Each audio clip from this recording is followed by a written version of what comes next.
What's up, YouTube? Okay, I was asked by a couple subscribers to do a video on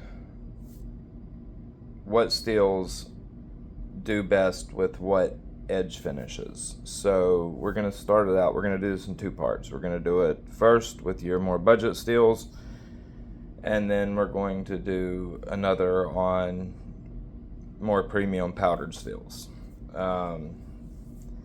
Because when it comes to powder steels, the reason I'm not including that in this is because with powder steels, you can really look at the composition and just look at the composition sheet, and that's going to give you a good idea of where that steel will perform best at within a range of grit finishes.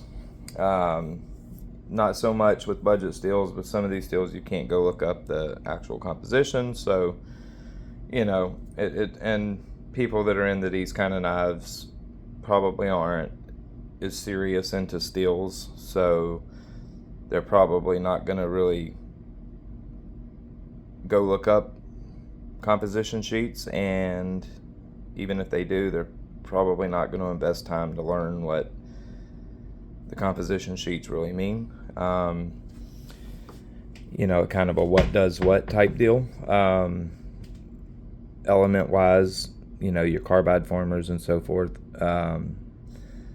they're probably not going to invest the time to get that understanding. So we're just going to do it in two parts, and I'll try to keep this as simple as possible without getting in the weeds too much, and which is difficult for me because I when it comes to steels, I like to be very detailed, but I'll try to keep it relatively quick and just to give a basic understanding of where to finish your knives in steels like this to get the best performance. We have a really good range of budget steels here. We have D2 and K110, which, yes, technically they are extremely similar composition wise, but they don't necessarily perform the same. K110 consistently performs better than D2 in my opinion, so long as both are heat treated well. The steels don't really act the same, not in sharpening or in use. So yeah, that's why I did D2 and K110. So we got D2, K110, 7CR, 8CR, RPM 9, Nitro V, 14C, 28N, OS 10, 154CM. Okay. There's a fallacy in sharpening that you have to be at a very high grit in order to have a sharp knife. That is totally bullshit. You do not. I can get a knife to whittle hair no problem at all off a 320 grit. Give me a 320 grit Koromaku and a 1 micron strop, and I'll have a knife that'll whittle hair no problem at all. You don't have to be super high grit to have a sharp knife. That's just untrue. So that's a big fallacy in sharpening. Now, another thing is that you need to run a big grit progression to have sharp knives. That's another thing that's just untrue. A rule of thumb that will work with every steel, I don't care if it's a super fine grain steel like say 14C or CPM 154, RWL 34, stuff like that, or a super hard carbide rich steel like say Maximet. It doesn't matter. 320, anywhere between 320 grit and 600 grit will work on any knife, any steel, guaranteed to perform good. It's just, that's a rule of thumb. 320 to 600, and that's a perfect grit range. You can get you a DMT 325 and a DMT 625, and technically you're set for any steel out there. and you're guaranteed going to have good performing edges so long as you do a good job with, it doesn't matter about the steel. That grit range, one of those two stones will do fabulous on any steel there is. Simple as that. But we're going to get into the weeds a little more than that. And we're going to, point out where these steels are going to do the best for you. I actually have them in, minus these two. I have these in, a range from steels that like lower grit to higher grit. Now, steels like D2 and K110, they are going to do better with lower grit edges. You do not want to polish these steels. Any polishing grit is going to be detrimental to the performance of steels like that have fairly large carbides, not super hard matrix. The steel matrix is not run super hard. You have fairly large, fairly soft carbides. Steels like that, you want a good aggressive tooth structure to do the cutting. That's just the way it is. It's the steel needs that tooth structure from the stone to really perform well in cutting.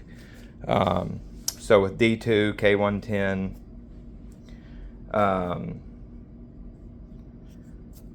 PSF 27, DC 53, steels like that, you're realistically going to want to keep those steels within a range of about, from as coarse as say 220 grit for really aggressive edges to 500 ideally, somewhere in that range, 220 to 500. In my opinion, to get the most out of D2 as far as it just having good aggression and really cutting well for you on many different cutting medias, I believe 600 grit it's fine, but it's a little bit too, you just lose a little bit too much aggression in these steels to go to 600 grit, in my opinion, even though 600 grit will do just fine on them. But ideally, I would say the perfect grit for steels like that would be probably 400 grit. That would be an ideal grit for those steels. Then you have your steels that they're, of course, very low alloy. There's not much carbide formers in these steels here. They're not overly fine grained, and they're going to respond. That would be 8CR, 9CR, or 7CR, 8CR, 9CR, 5CR. All those steels are going to be basically the same as far as your grit range goes. You don't have much alloying agents in them, or elements. They're like I said, not overly fine grained, and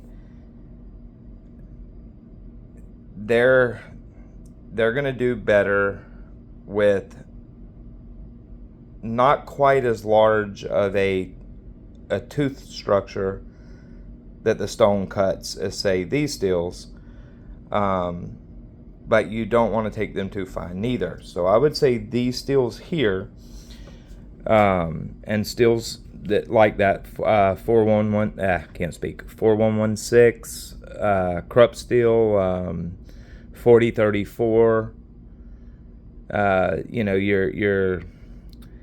your very simple low alloy stainless steels, 420, 440 for that matter. Those steels are going to do best at a range of about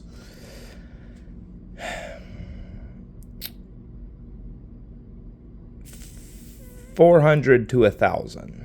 That way, Realistically, actually, I'd say about 400 to 800 ideally, but 400 to 1,000. That's getting the edge quite fine, because they're not going to be the toughest steels, so you don't want too large of a tooth structure that's just going to get broken off.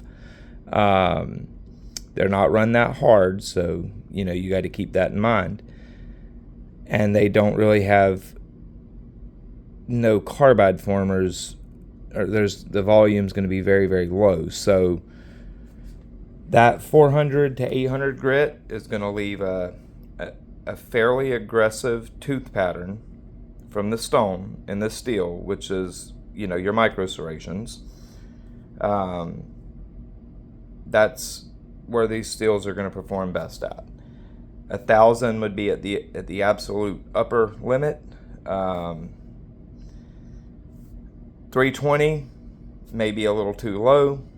That's why I would say around 400 to 800 to 1,000 at the max. With realistically, your ideal finish on them type steels is going to be 600 grit. Then we move up to where your grain structure is starting to get more refined. We're going to just call that here, and that's going to be your RPM 9. People call it a spray formed 9CR. That is not true.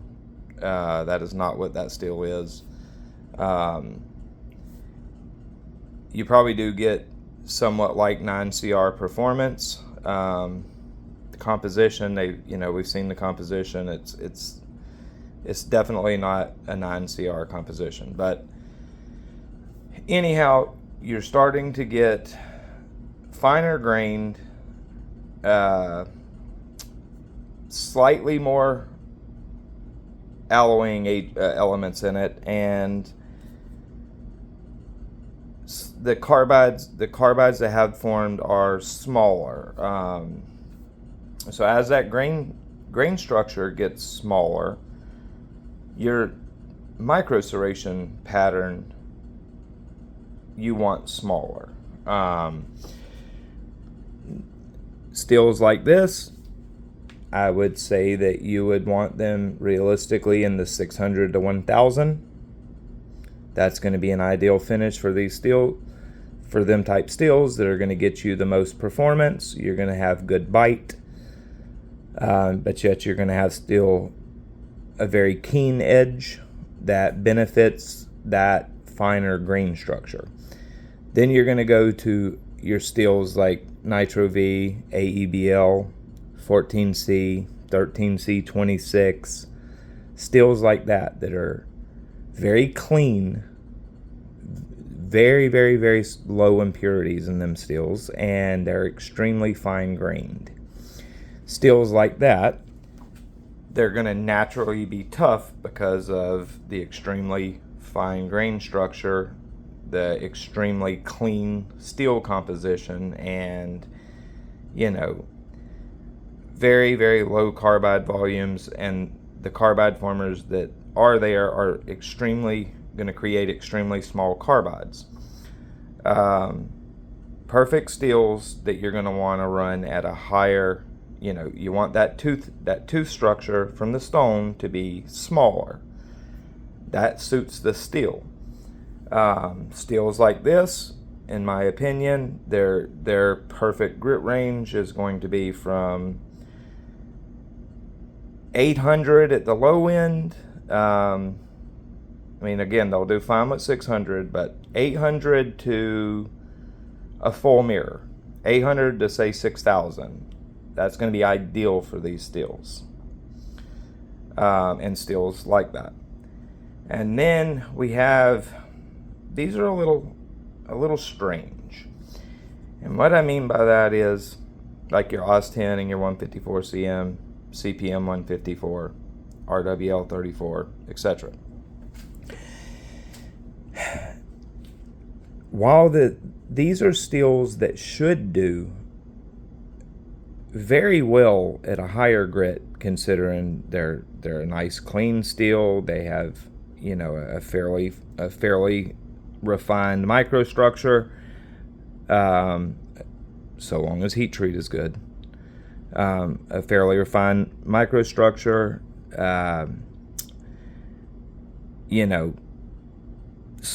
relatively small carbides, no huge amount of carbides in them.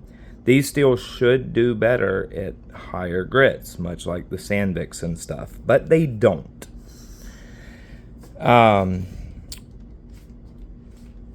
These steels you do 154 cm, CPM 154, OS 10, etc. You do not want to take those steels to anywhere near a polish, or you're going to have very slick edge. Here, and why these steels are odd. They're more comparable to steels like this here. However, edge-wise, they want to be finished like these steels here. 154 cm and steels like that, OS 10, you want to keep at a maximum of 600 grit, and it's especially true with powdered versions of these steels. Like for example, CPM 154 at 600 grit, the finish, the way that steel feels when it's cutting is like, say, 2000 grit on other steels. 154 cm, the ingot version, is not that sensitive, but it is still quite sensitive, as is OS 10 and other steels like in this range of steels. Like I said, OS 10, 154 cm, CPM 154, RWL 34, ATS, and so on and so forth. Well, these steels need to be finished quite low in order to perform and not get glassy. If you want a very glassy, if you like the way glassy edges cut, really sharp, pop hair great, but have zero bite, just take 154 cm up to 2000 grit. That's exactly what you'll have. Or take CPM 154 to 1000 grit. These steels do much, much better at sub 600 grit. That's where they're going to cut the best. That's where they're going to have the best bite. You're going to have the longest perceived edge retention, which again has a lot to do with the bite. They're gonna dig in and cut rather than slip, and that they'll slip if you get them glassy, and you don't want that. So, like I said, these steels here,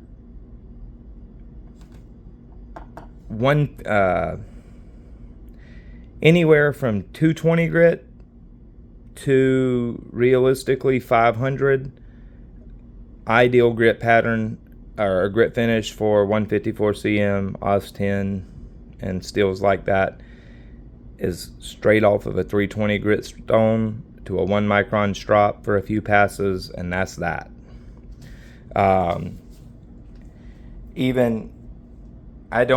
When I finish 154 cm, I do not even like to take it to a strop that has any compound on it. I want no emulsions, regular leather. That way it's gonna, any micro burr that's on there is just gonna pop off. I just want a plain piece of leather, no abrasive. Make a few passes, good to go. 154 cm off of a 320 grit stone, you got a nice coarse aggressive edge. A few passes on 1 micron, and you're already starting to make that edge get glassy. I mean, don't get me wrong, 5 passes and it's not going to be glassy, but you have to be very, very, very careful with stropping. Even if you're using larger microns, like say 12 micron, you have to be very careful with steels like this, or you will get them glassy. But man, I wanted that to be a 10-minute video when it's 20. Good Lord. Anyhow, yep. Follow that. follow those recommendations on steels like this, and I guarantee you that you will be happy with the results. That's where the knives are going to perform the best for you. This holds true with powder steels as well, but there are some differences. This is just for your average budget steels. You can pretty much place them in one of these categories I went with. What's it similar to? Is it similar to 14C? Is it similar to 8CR? Is it similar to D2? And the grit range that I suggested for you are guaranteed to perform great. That's just how it is. When I start to go into the powder steels, I'll discuss what to look for, in the composition, to give you an idea of, okay, well, M4 is going to do great at this range because of this, and Rex 45 is going to do great at this range because of this, and S30V is going to do great at this range because of this. You'll be able to get a general idea about looking at the composition. You can do that with these too. I just think that most people dealing with budget steels ain't going to do that. That's why I'm not going to go into it. Anyways, perfect advice. I guarantee it. Use the suggestions that I give you guys, and your steels will perform great for you. All right, guys.